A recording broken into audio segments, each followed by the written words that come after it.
এই সেই অপূর্ব দৃশ্য।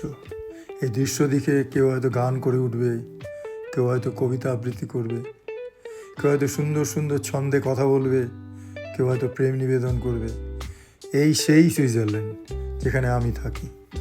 কি অপূর্ব! এখন সামার আসছে, বরফ চলে গেছে নিচ থেকে, কিন্তু পাহাড়ের উপরে সবসময় বরফ। আসলে বাংলাটিকে আমি গুছিয়ে বলতে পারি না।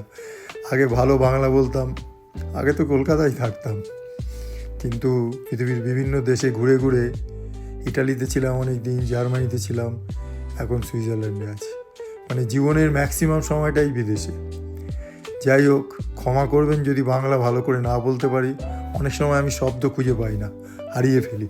অনেক আমাকে আয়োজন করে বসতে হয় বাংলা বলতে হলে।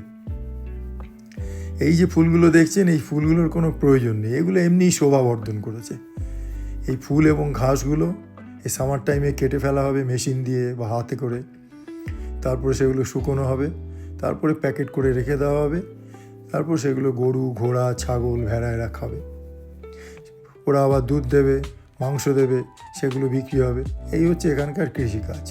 এখানে কোনো কিছু চাষ টাস হয় না। এটা পাহাড়ের উপরে, এটা পাহাড়ের অনেক উপরে, মানে হিসেব মতো 4-5 হাজার ফিটের কাছাকাছি। আমি গ্রামে গ্রামে ঘুরে বেড়াই এবং পৃথিবীর বিভিন্ন দেশে দেশেও ঘুরে বেড়াই। তো সুইজারল্যান্ডটা আমি আপনাদের ভালো করে দেখাবো। এই দেশ সম্বন্ধে অনেক গল্প আছে। এই দেশটা খুব পরিষ্কার। এখানে একটা প্রবাদ বাক্য আছে, যদি একটা লোক 80 বছর বাঁচে, সে 60 বছর শুধু পরিষ্কার করে, ঘর দৌড় রাস্তাঘাট সব পরিষ্কার করে। পরিষ্কার করাটা যেন এখানে একটা চরিত্রগত একটা মানে কাজ। রাস্তায় নোংরা ফেলে থাকলেও কেউ হয়তো তুলে নেবে, মানে যে অন্য কেউ ফেলেছে, নোংরা করেছে এই বলে সে চেঁচামেচি করবে না, গালাগালি দেবে না। এই হচ্ছে এখানকার জেনারেল চিন্তাভাবনা। এগুলো আমি গ্রামের কথা বলছি। শহরে অন্যরকম, শহরের ব্যাপারটা অন্যরকম।